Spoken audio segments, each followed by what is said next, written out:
South Thames Gateway. Yes. I think that was the first one. I tried to testify.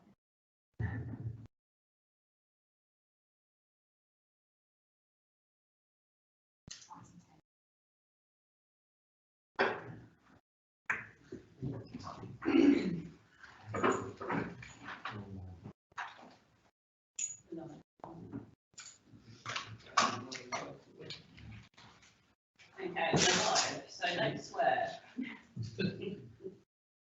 Won't start yet though. Happy to be there.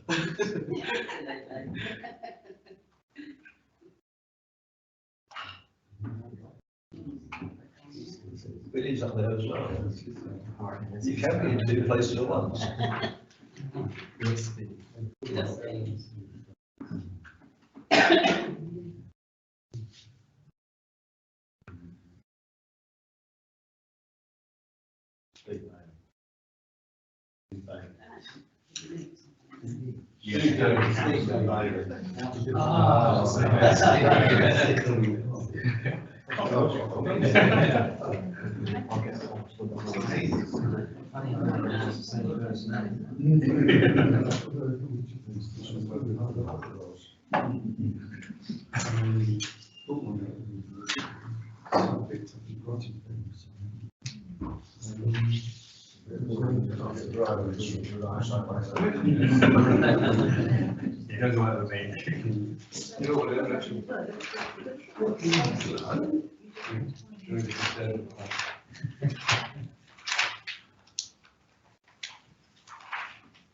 Okay, 7 o'clock. We don't take total first though.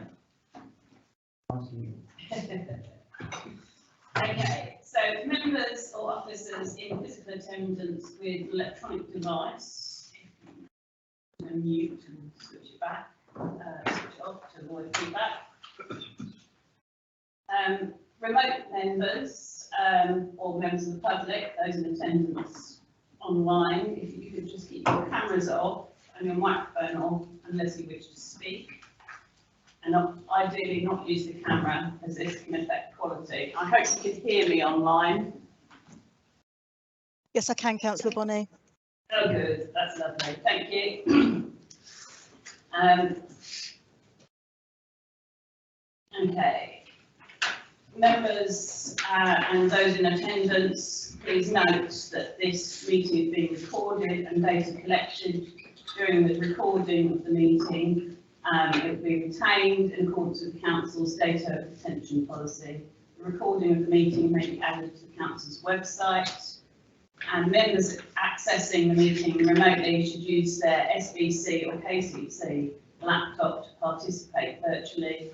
If you join using the link on the website or a mobile or tablet device, it may not always be possible to recognise you or identify you. And you may not be recorded as in attendance. Yep. When we go into the later on the blue paper, I presume the record will stop at that point. Yeah, we'll sort that out. So welcome everyone to the Regeneration and Property Committee meeting. It is 1902, including any visiting members attending remotely and members of the public. I'm going to advise you that the following staff are in attendance: the Head of Regeneration, Economic Development and Property, Joanne Johnson, Interim Property Services Manager, David Johnson, the Economic Development and External Funding Manager, Kieran Mansfield, Democratic Services, Billy Attaway and Joe Millard. The emergency evacuation procedure is for those in attendance, obviously, so you've got it written down. Is there anyone who's got a disability? No, hopefully not. No, make yourself known. Thank you. Any apologies for absence or confirmation of substitutes? I have apologies for absence for Councillor Sarah Stephen and substitutes Councillor Elliot Jays and Councillor Simon Clark and substitutes Councillor Gibson. Thank you.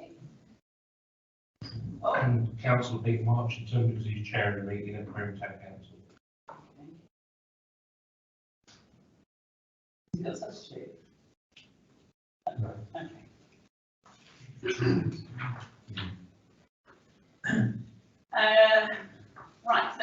the minutes. If we can approve the minutes, the meeting held on the 7th of July, that's minute numbers 179 to 185 as a correct record. Anyone? I'm happy. Everyone agree? Say aye, aye.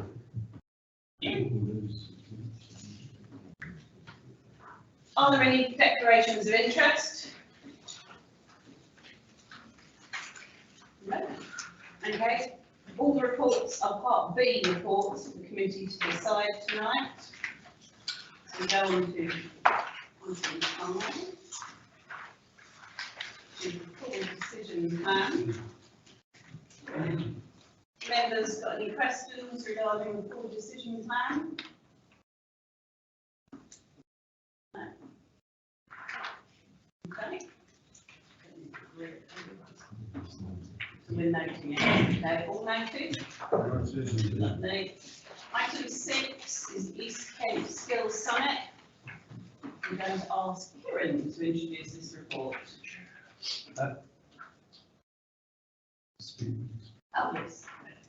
Thank you, Chair. So this is a short report for something that is at a very early stage, and really puts a marker down that myself and Councillor Truelove attended this meeting, which involved those local authorities where the East Kent College Group operate, a number of people in the private sector, at which some broad action planning was done really around the common theme that we all have in this part of Kent around skills.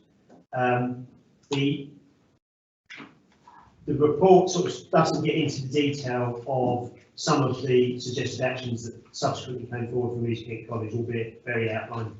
But it does kind of make a commentary on those actions, Appendix 1, as far as we understand them at the moment. There has been no further update from East Kent College Group, although I understand that Graham Raisey, who's the executive lead at the East Kent College Group, will be circulating something fairly shortly, which will give us some more of that detail, hopefully. But broadly, the report recommends that we continue to work with those partners. This particular work stream fits very closely with the Council's corporate plan and the ambitions around improving skills in the borough. Members, Roger. Thank you, Chair. As Joe said, I attended a meeting in Broadstairs in June. Whilst he describes a very broad outline, I think we should actually bear down on quite a lot of micro thinking, and particularly around swale as well, in which we looked at some of the areas where skills were most needed, and maybe in particular manufacturing. I'd just like you to also know that this isn't the first time that we have been involved in a skills conference. We were involved several months ago in actually hosting a conference of North Kent boroughs, where it's the same story of the Kent economy being held back by a lack of skills right across the county. I think in a way, I don't really think this report reflects the intensity of our interest in the skills agenda over the last few years, and our very sort of close contact with East Kent colleges. So I think we have been one of the prime movers, and as I indicated, by hosting a meeting in Dartford and also attending this Broadstairs meeting. It's a very topical issue, talking about growth in the economy. Growth in the economy comes from tackling our productivity deficit. The reason why we've had such a low growth rate over the last 10 years is because of a lack of investment in infrastructure, in technology, but also in skills, and that particularly affects Swale and the potential in Swale.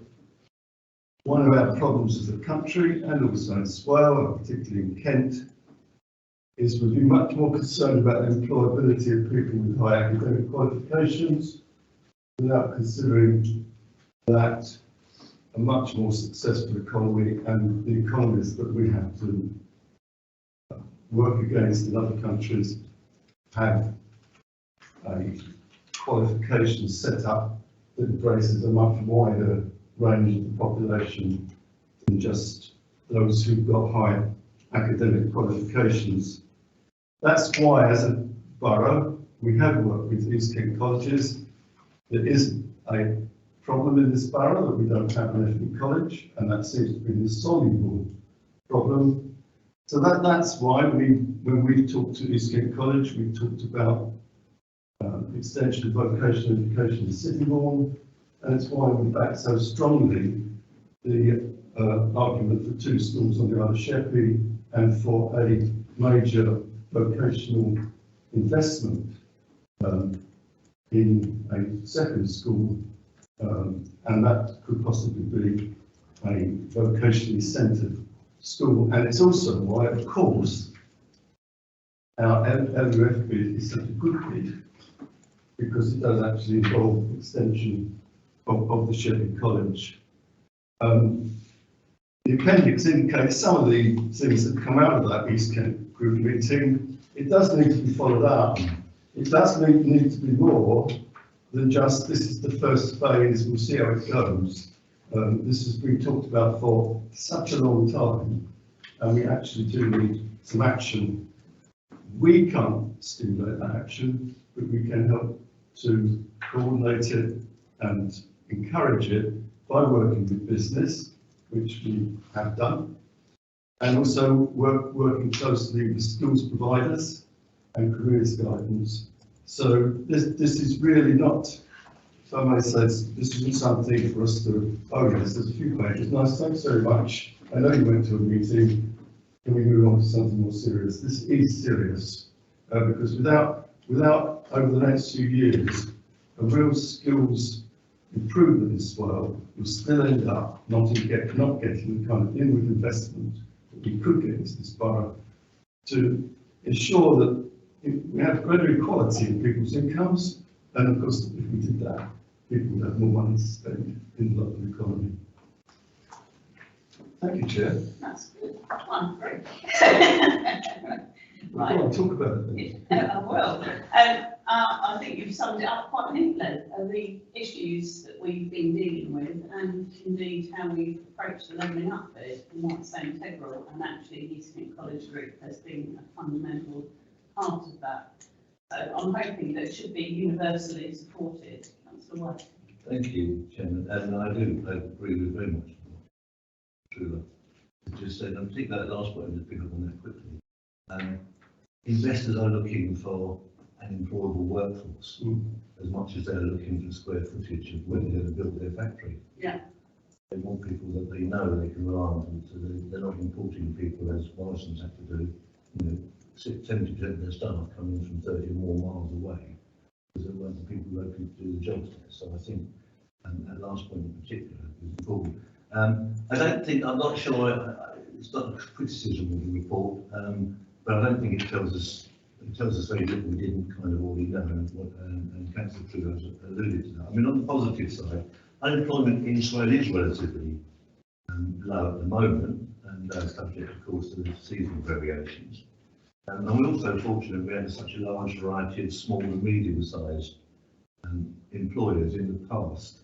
When the bottle works closed or a steelworks shut down, it had a massive effect. The ramifications were huge and very long lasting. Today, while we still have some large employers, which is great, I think we are cushioned to a greater extent by the variety of the number of smaller employers that we have, and they make up the vast majority of employers here in Swale. Average incomes also, last time I looked in Swale, are also relatively high.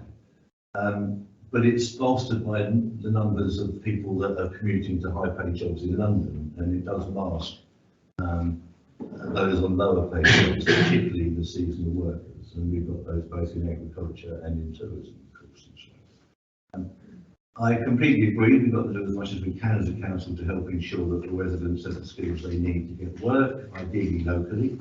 and to be able to change jobs and gain higher paid work if they're already employed. And for the levers, as Councillor Trudeau points out, the levers we have really as a second tier local authority are quite limited. I think, Chairman, you'll agree that Swale is already committed to much of what is suggested in the report, particularly in that table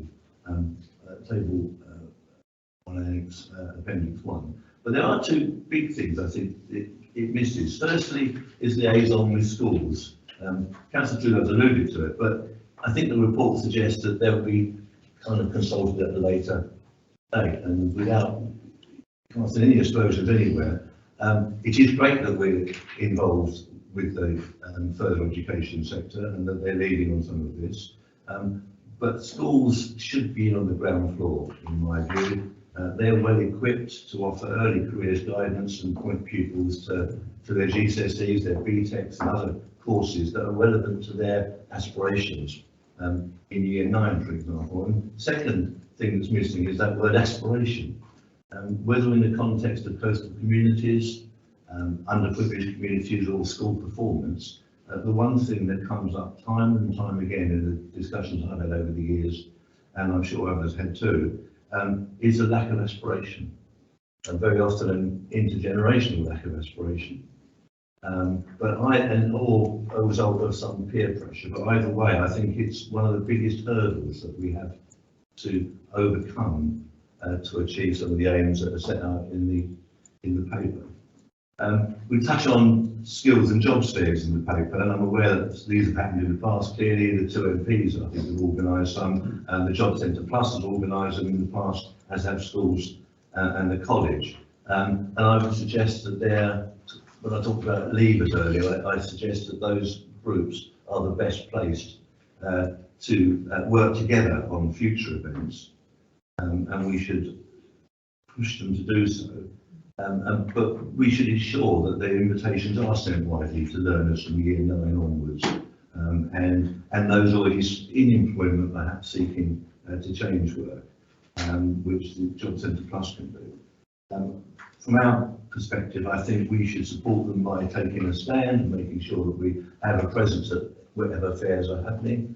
They're a good advert for us, and then via our ED team encourage businesses in Slough to do the same, so that the events are well supported by employers. I think the last couple of I've been to, it's been the agencies and the public sector that have been there, and to some extent the third sector, but not necessarily the private sector. And I think we could pull some leaders there to do that. I said earlier, Chairman, I think we're committed to do much of what's in the report, but I don't think we can do it all at once, and perhaps we should have some kind of priority order that's alluded to in Annex 1, but those things that we can do quickly and lead by example and make a difference at the same time.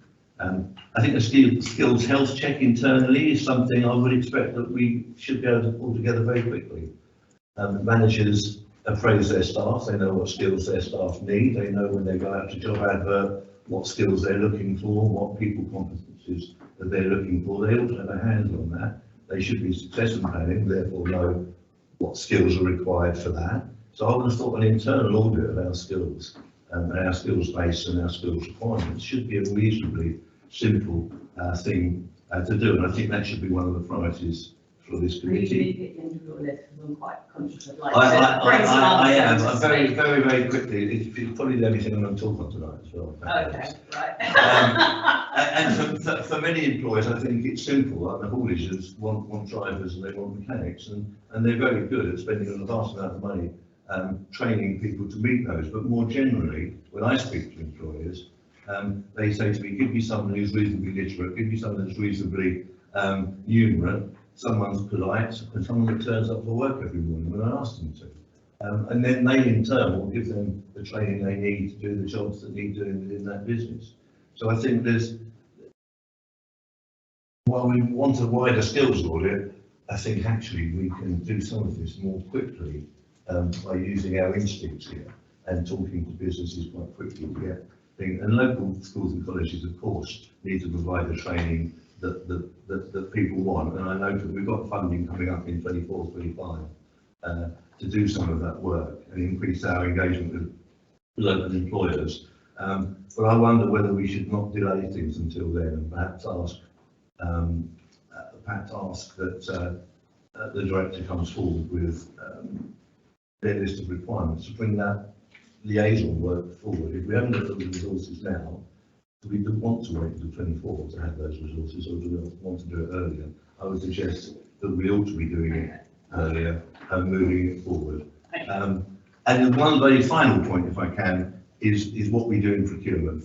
I think we can do more in procurement. I don't know whether there's more we can do in planning policies, 106s and others, to encourage those that we are doing business with, in whichever way we are doing business, to employ apprentices and take on trainees and provide training. So I think I've got a couple of suggestions to make perhaps at the end of the discussion about how we can bring some of those forward. But thanks. Now, because we're going to try and. Well, okay. I mean, I think we should Briefly. very briefly. I think that we do, as I say, and ask the director to pull together that in-house skills check and bring back something to the committee early next year, and include in that report any additional resources she might need to do that. And that we ask the Eastgate Skills Group ensure the schools are fully engaged, and that we set up a small cross-party working group to review our procurement policies and planning policies, and then report back to this committee again.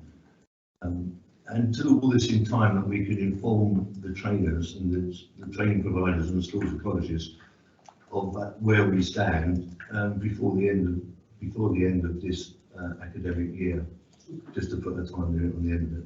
Thank you. James, thank you. Councillor Hunt?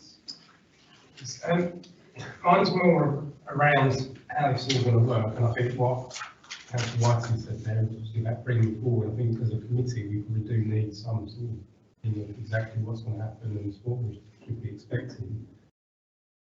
Councillor Trigger mentioned about the conference, the North Kent conference, different councils. I haven't got a clue what that is. I've heard of Greater North Kent. I assume that's probably something to do with that. I'm just wondering, with all these things going on and working with the East Kent College Group, where does the Greater North Kent come in with all this work that they're doing on skills?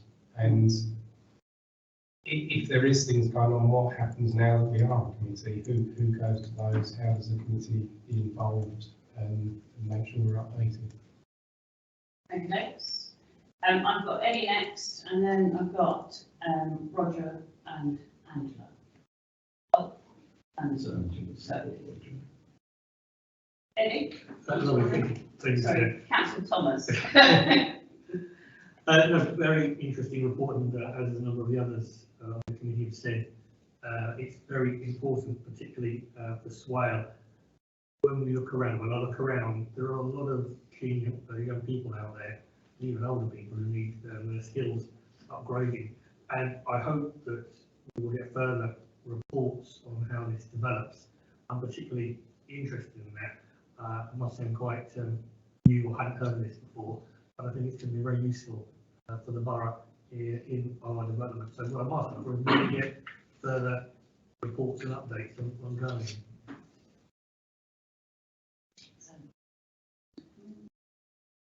So I didn't hear that last point then. No doubt. Sorry.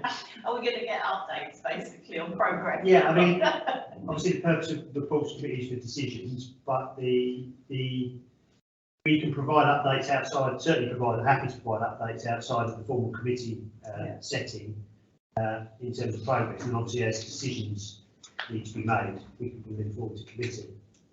And I think that's the main thing as well, is to keep in mind, because this is about making a decision tonight, and that's to continue to work with these partners.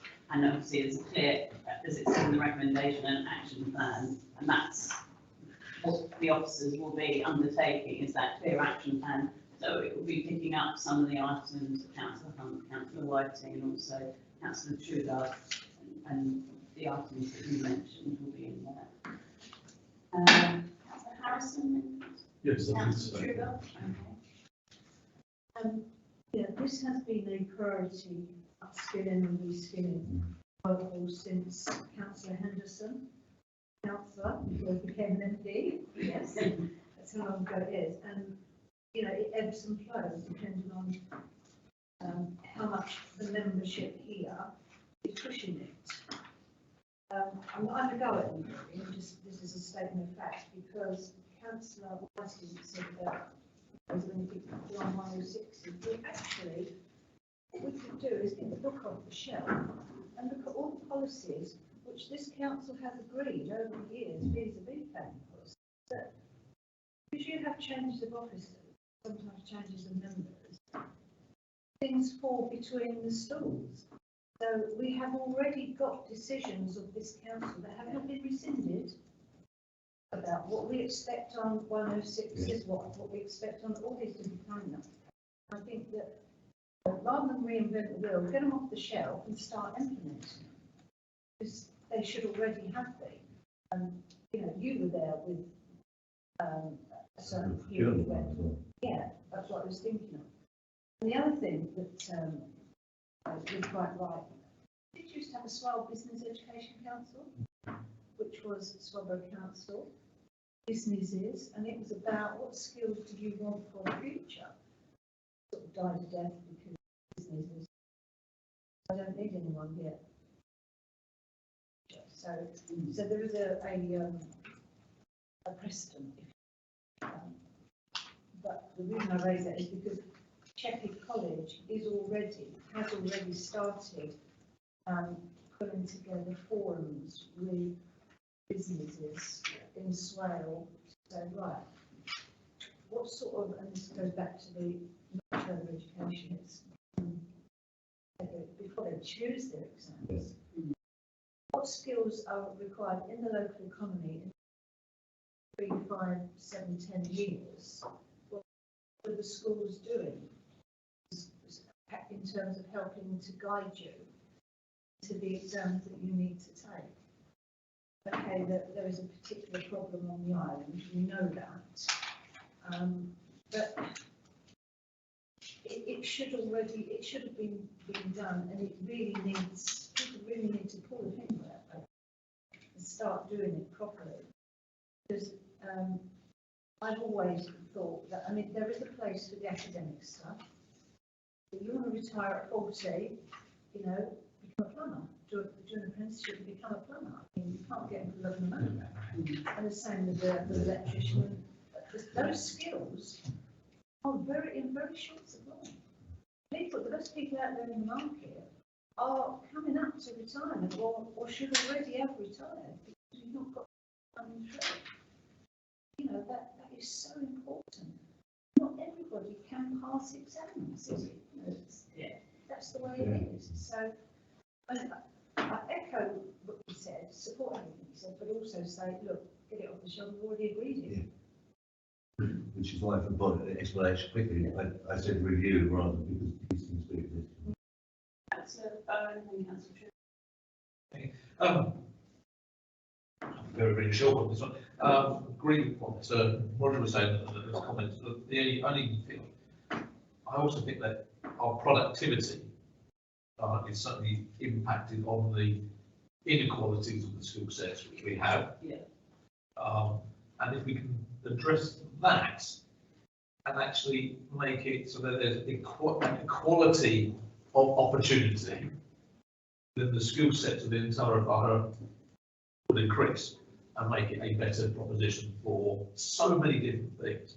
I agree with Councillor Whiting in terms, and I get that in terms of the skills health check in this document isn't clearly defined, but that doesn't mean to say that we should get ahead of the game. And as Councillor Whiting said, actually, it should be fairly straightforward and there was simplistic to do if we already do. Well, what skills do we think this council needs?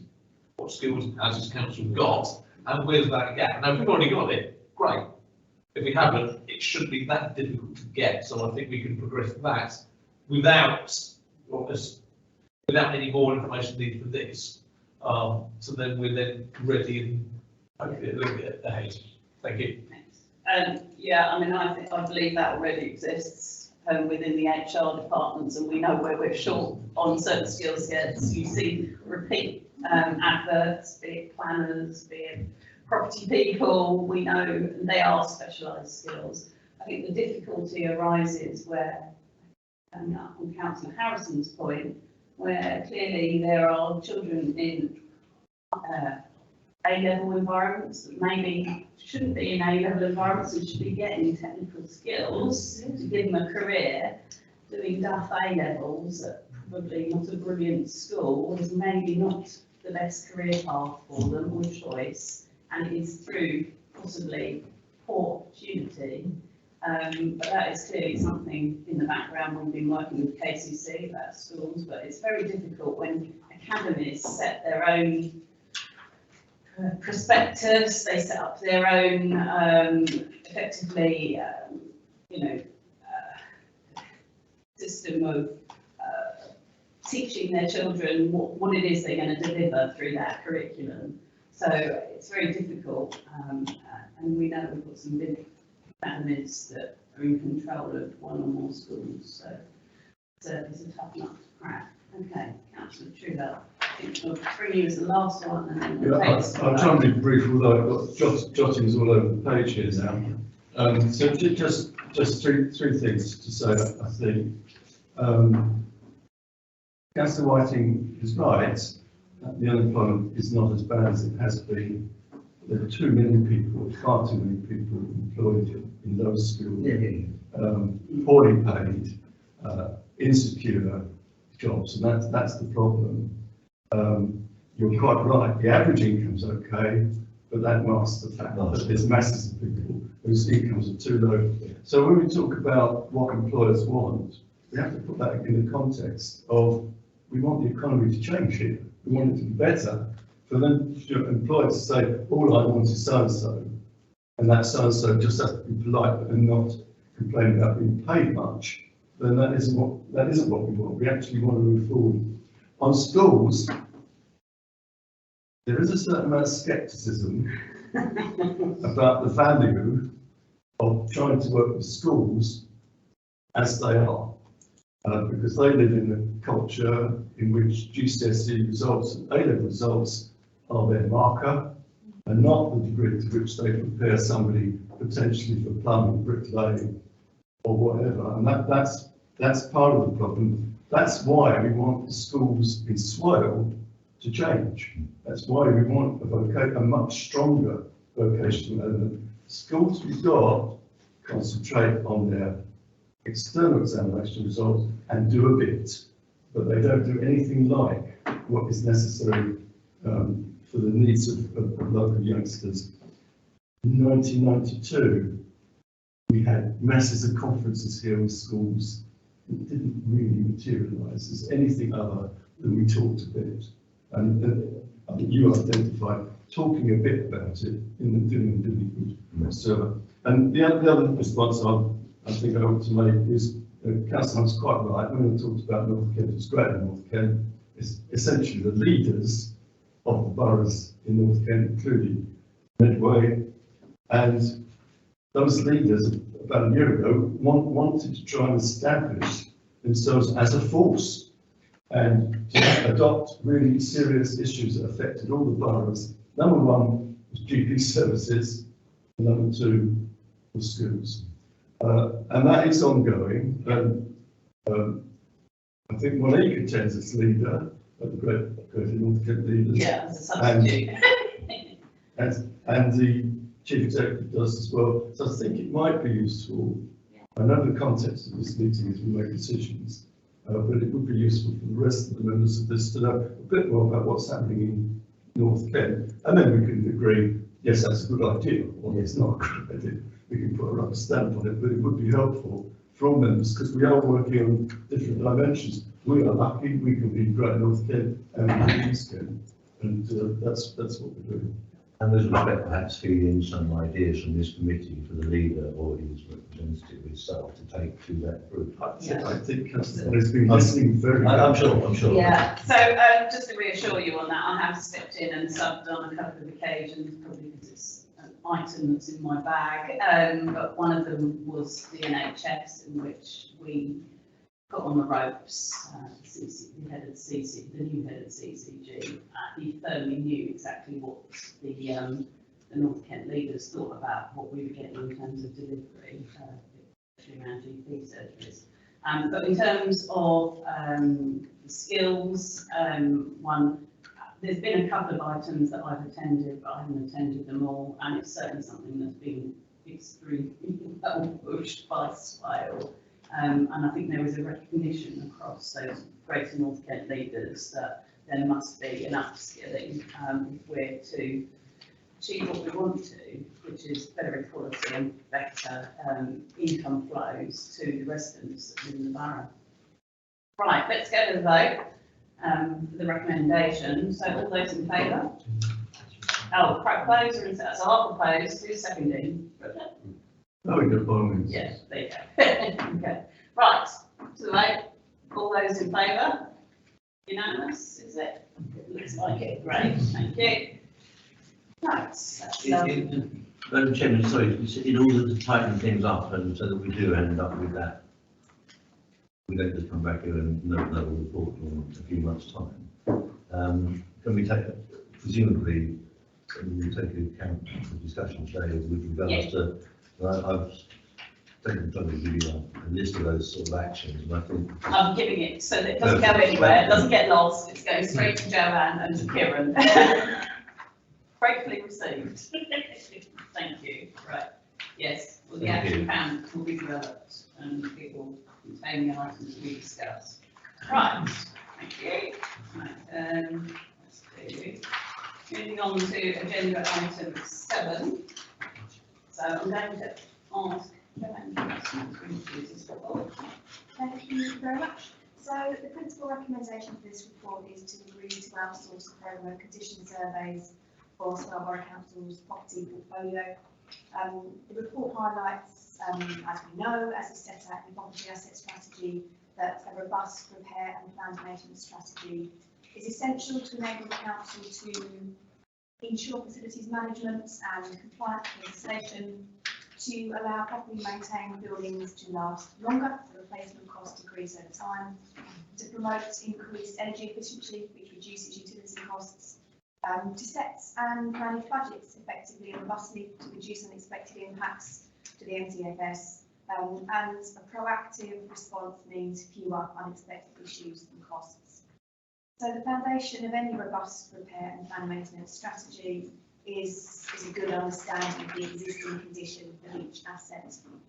So the last set of condition surveys for the council property estate were commissioned back in 2018, and they set out priorities and recommendations for works over a 5-year period from 2019 to 2023. There is of course a correlation between the evidence base that we have and the overall strategic approach that we take to property and the staff resources required to deliver. The report sets out that the property strategy is in need of a refresh. We have a new interim property manager who has joined us. Once he's worked through some key issues, the strategy refresh is at the back end of his work programme. So we want to get the condition surveys ready to have that evidence base that allows us to then set strategic direction or reset strategic direction going forward. The proposals are that we seek quotations to undertake condition surveys for the properties where we have full or partial maintenance responsibility, to include estimated costs for repairs and maintenance over that 5-year period up until 2023, from 2023, sorry, and that we use that work then to inform the refresh of the property asset strategy and any staff restructure proposals linked to the new financial plan. That's it. Thank you. Yeah, this is a piece of work that I have been itching in the background to have done for some time, but it's having the physical resource, officer resource to coordinate this. Clearly, we've had some issues historically with our assets, and we need to get our assets on an even keel. A great deal of work has been done over the last 3 years in terms of sorting out some assets that needed immediate work, finishing off things like Bourne Place and getting them up and running. And this is the right point now, hopefully the right resourcing to get this done. So I'm really pleased this is here. Harrison? Thank you, Chair. Yeah, this is absolutely crucial, and I'm glad that at long last it's got to the front of the queue. I am extremely grateful to yourself that when you said you wanted to do something with the town clock in Sheerness, that you insisted that the officers go and look at the gubbins inside, because that clock was in danger of falling on somebody's head. It was in such a poor state of repair. And having looked at the gubbins inside, the Harris fencing went up immediately. That's what a poor state that was in. And then there was the swallows, where there was a problem with the roof, and because we had not been properly maintaining that roof, we got no money out of it. Well, got a token amount, got very little out of the insurance company. We had to pay out for that. It is so short-sighted, not doing proper maintenance on your assets, because you end up with a huge bill, and obviously the time it takes, the time it took to get the swallows sorted out, because the place was shut while we were sorting out the roof.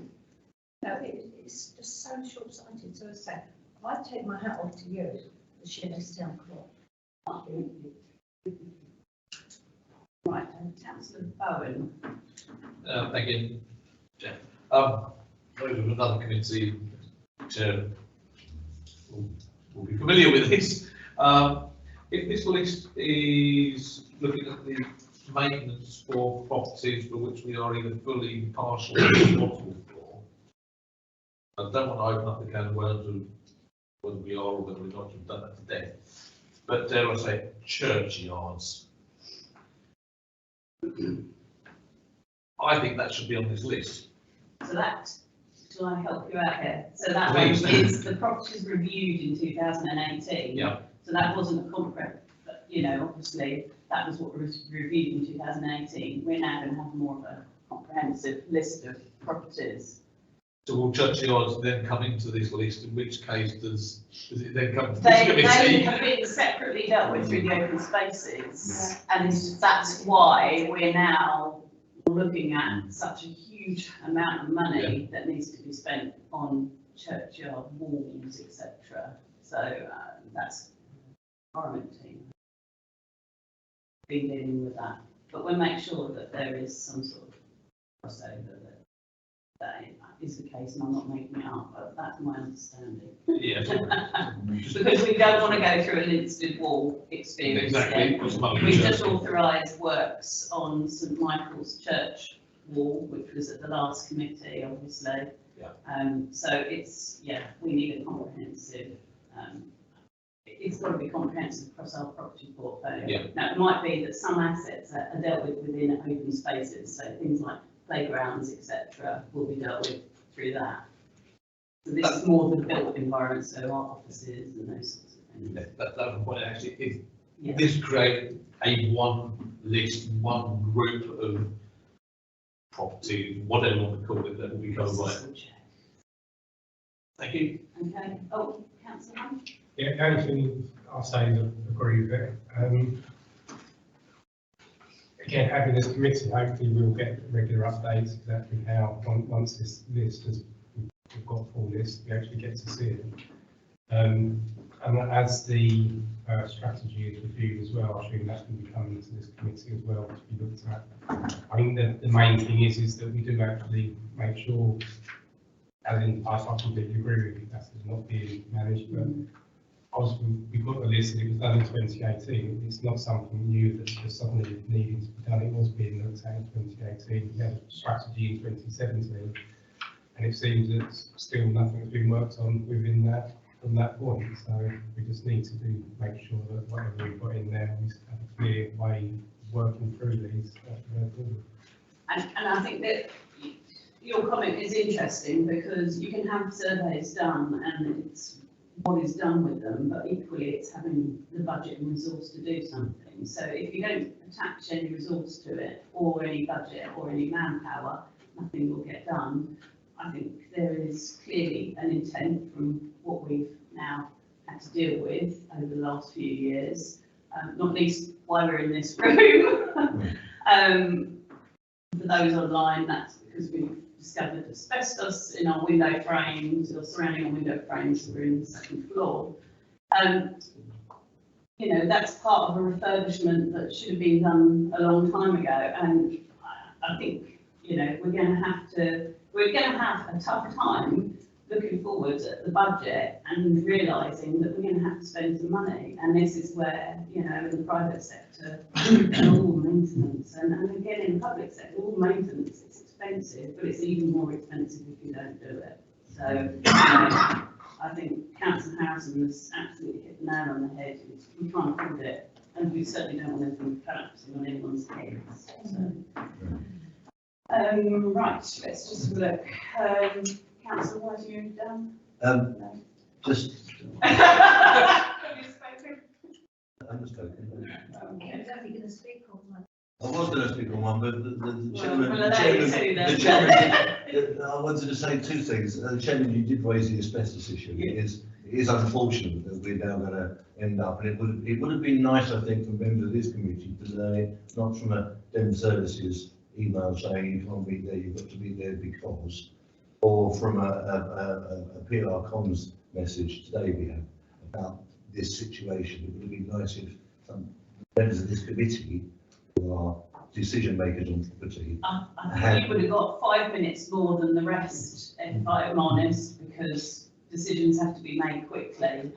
No, it wasn't a question of the decision to go ahead and do it. It was the information about getting the information out to us as the committee members. I think we're realistic on timeframes. But no, letting us know it has happened.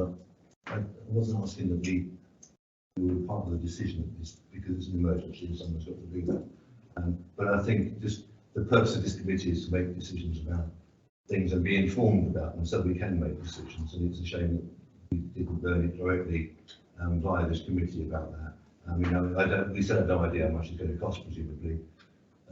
Do we know whether the contract that we've got means that the contractor is going to meet that cost, or we're going to have to? I think we need to stick to this at the moment. Well, that's just a question I'll ask, but it would be it's nice being to dealt have- with, shall I say? There's discussions ongoing, because at the moment they're at a point of testing and understanding the extent of it, so we won't know any of that. Well, I suppose my request would be, Madam Chairman, as committee members who have to make decisions about some of this stuff, that we are included on that, on those discussions where we can be. I just wanted to agree, but my point was to agree totally with what Councillor Harrison said and you said and others have said.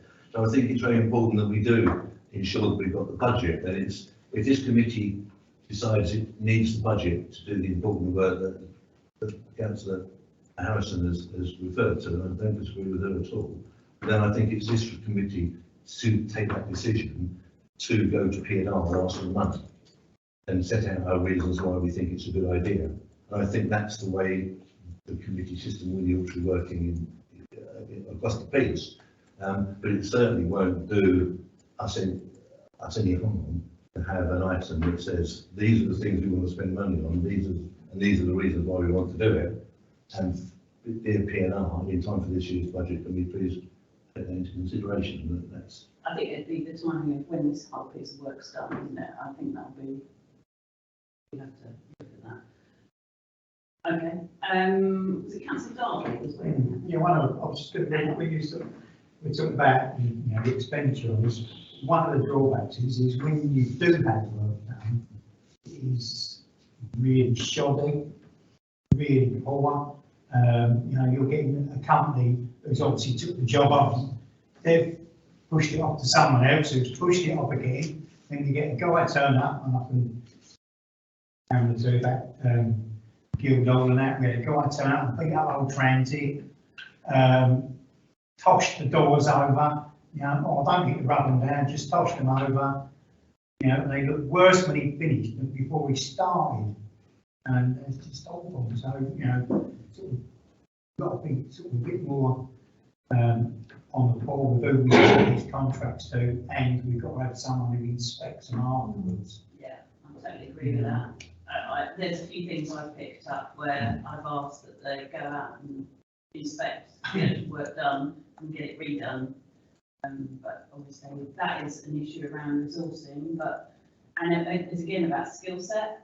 There's a certain skill set required, and for years and years and years, there was a permanent vacancy in specifying works, and I think if you can't get specification right in the first place, it's then very difficult to then criticise the work that's then delivered if we haven't done that. So there is, that's a comment, a view that I've seen over the time, and I've asked the officers to look into that. So I think that will be heard. For your time, Joey. Okay, Councillor Valentine. I appreciate this list as Appendix A is a list of properties reviewed in 2018, but we do need to have a complete list of all the properties that we are responsible for. I just wanted to draw, there are lots of buildings missing off this list, but one that I really want to draw attention to is T.S. Hazard in Faversham. Yeah. It's a significant medieval building which is very much under threat under its condition, and it really does need urgent attention.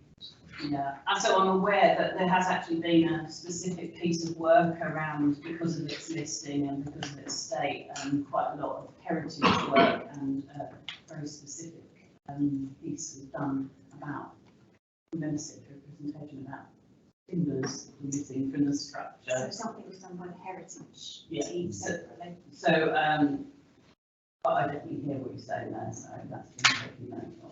Okay, Councillor Beard. On these 2018 ones that are listed on Appendix A, have officers gone back and reviewed those and looked to see what the recommendations were and if they were carried out? So that will form part of the groundwork for doing the next set of condition surveys, is a review of where we are with the past ones. Yeah, that's a key piece of work before we can move forward with the new surveys. I'm just thinking we'll go on to the next item on the next agenda, but there's items on there that were suggested to be done that weren't done. Now, we can very easily say it was because of COVID, 2020, 2021 are pretty much a write-off, but at the same time, they were recommended to be done, and if they haven't been done, and I would imagine there's a lot on that 2018 list that were recommended to be done and weren't, and one of the examples was the clock tower that's been mentioned. The works were to be done within 2 years, were programmed in and then cancelled and then didn't take place. And I think what was recommended was absolutely totally insufficient when you look at the condition survey. Well, I raised concerns in 2018 about the contractor that was chosen for the surveys. I think they were completely out of their depth. Yeah. And I think that's a real point. So, unfortunately, that was before my time. So we need to get a proper baseline now, a decent set of surveys. And past experience has told me there's surveys and surveys, it's like anything, isn't it? So a good quality one from people that understand what they're looking at. So, okay, let's go to the recommendation. Could I propose an amendment to the recommendation? A very quick one, because based on the discussion, but clearly you've alluded to conversations you've had because of your concerns about the quality, and so has Councillor Beer. And I just wonder if we're going to agree that we outsource to somebody to do this condition survey, and given the experience there clearly is around the room that's had some input in the past, and perhaps the recommendation to approve we should be given some opportunity to consider who we approve and who we appoint as the committee. Well, we'll go through the normal, what do you call it? Going through the normal procurement process, and I don't imagine it would be above the threshold that would come to the committee. But I think we can ask that they're suitably qualified and experienced in doing that, and probably not the same thing as last time. Same surveyor. So I was just asking, is that the same procurement process that happened last time? We ended up with contractors that we're now saying No, I think that came through. That was because we were in a facilities contract, and we were tied to a particular supplier, which is not case, I think, anymore. Oh, that one is-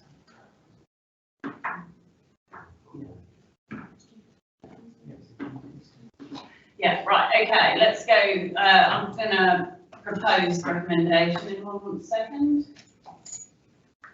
Roger? Thank you. Right, all those in favour? Aye, unanimous. And thank you.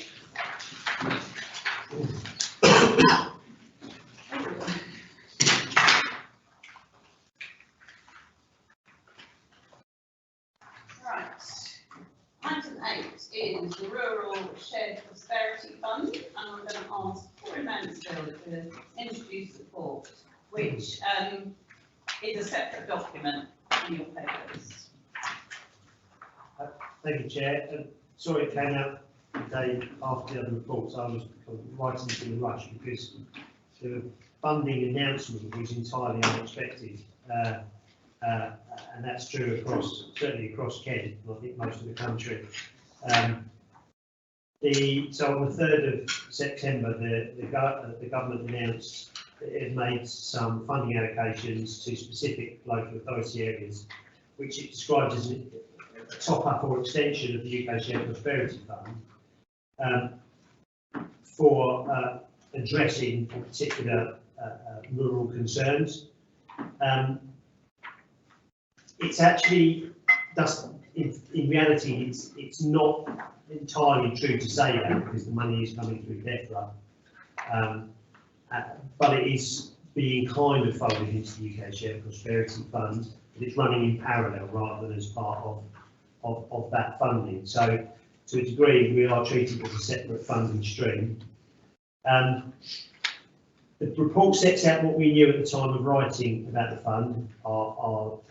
Our funding allocations, 500, which is shy of 503,000. What we now know is that that money will be split between the 22-23 and 24-25 financial years, 25%, 75%. So circa 125,000 in 23-24, 375,000 and change in 24-25. The other question, one of the other key questions we have, which we have yet to receive a satisfactory answer, is where it will be eligible for this funding. In the report, it sets out what it says in the prospectus: towns, villages and hamlets with populations below 10,000, and market or hub towns with populations of 30,000 or less. It's not quite as simple as those words. We've been asking how they are calculating it. We know what they're doing, which is a highly technical exercise using 50 square metre blocks. But they've removed all the mapping from the government website. And they've said that they will be releasing them at some point, which isn't terribly helpful because in terms of knowing where this funding will apply is obviously important in terms of us producing a plan which we have to submit by the 30th of November. In the absence of that information, we are planning to consult. It feels like we're a bit more on the front foot with this one. Consult a bit more widely with local stakeholders about what they see as their priorities for the funding, and the report itself makes recommendations which essentially looks to, in many ways, replicate a process by which we have a member working group that helps input into the process and recommending with delegation to the head of Regeneration, Economic Development and consultation with the chair of this committee in terms of the final submission. I think the other frustration is that I think we would have taken quite a different approach to what we put into the UK Shared Prosperity Fund core funding if we'd have known this funding existed. And it is unclear at the moment the degree to which we will be allowed to change things in what we've submitted in the UK Shared Prosperity Fund core local investment plan. The current rules of that scheme do give us a degree of flexibility. I think there's a fairly universal ask to the officials that flexibility is thought about in the context of what I just described, that people would have done things different, that it be extended. And the other frustration is that there is no provision in this for the management of the fund, unlike the UK Shared Prosperity Fund, which did make a rather inadequate allocation of 4%, but it at least helped in terms of paying for the resources that are needed to support this. And there again, there has been much pressure being put on the officials at the webinars about the lack of provision, but they kind of held firm that they didn't feel that there would be any allocation made, but the pressure continues to try and draw some resources to help manage these funds, because the amount of funding we will now be managing between these two funds, especially in 23-24, is quite substantial and will take up a considerable amount of resource. We're looking at 470,000 between the two in 23-24 and over 1.1 million in 24-25. Can I just add to that? So that resource point particularly acute because across the two funds, the £1.5 million give or take is not delivering one capital scheme that arguably half a person could deliver. You're looking at 9, 10, 12, 15 different projects according to how that cake is sliced. So that's a lot of balls for half a person to be juggling over that time frame. Okay. Could you just clarify, is this capital or revenue or budget? Sorry, I should have said, it's entirely capital.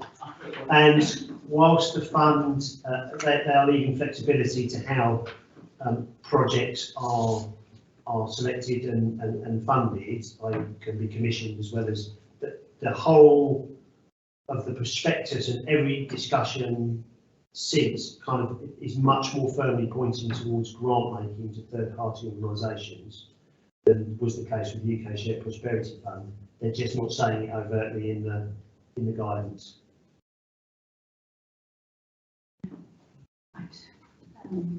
Councillor Harrison and Councillor Bowden. Yes, I would like to see us provide some additional resource to the fuel and water poverty service which the council currently supports. When it started, whenever during COVID, it was very important. I think now in 2022, with the way things are, with the cost of fuel going through the roof, we're talking about having warm hubs. I think that it is absolutely a vital service that we should be putting some resource into. And I know about capital and revenue and RCCO and CCRO. You can do it. You wouldn't need to have somebody watching either. I just think that bricks and mortar are fine. Bricks and mortar are fine. But if our residents can't afford to eat, can't afford to put the heating on, in danger of being chucked out in the street because of the debts, because they can't pay their water and fuel debts, we need to get back to some basics. So I would like to put that forward as a project that we could put some funding towards. Okay. I hear you loud and clear. So what I'm going to ask for is willing victims to be on the working group. So within the group, if you could come up with your name and give it to me tonight if you've got one already. The Conservative have. Councillor Button. Following on Councillor Harrison's point there, right, that would be a good cause. There's a discussion last week at Tennant Parish Council on parish councils are also looking at this subject as well to help, and there's also that, I know KCC were also apparently looking into potentially opening up libraries as a water bank. Great idea, in theory, but libraries have also a purpose in terms of educating, and they're not always open. So there's a lot of work to do there. So I think there is a need potentially for that to help. Coming back to the actual working group, if it is agreed to set it up, then the Conservative group will nominate with Councillor Whiting. Okay. I wonder, I'm going to put it out there for thoughts in terms of the actual membership of the group. Would it be better potentially, so I play a devil's advocate or on this one, where, if at all possible, to have members from the rural communities on it, yeah, as well. I think that would be, give a bit more of an understanding. And the only other comment on, in terms of the conduct of the meeting, it's, papers relevant needs to be circulated at least 3 days prior. I know there's been pressure, I think that's far too short an amount of time for. I think we're under pressure on the deadline, isn't it? That's the problem. So we mirror the terms of reference for UKSDF where we really were under the time in Yeah. terms of having to get everything through in a very tight deadline. We've got a bit longer on this one. Could we increase that for this? Should we have a think about it? Yeah, I think we probably could, to be fair.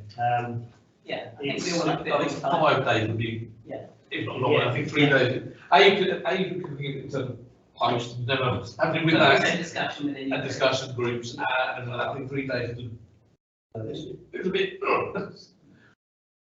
I would suggest 5. Just checking, you've got our nomination for the group. I have, and it is Julian. So I've got Julian, I've got Councillor Whiting, me. I think I've got Eddie for the Lib Dem group.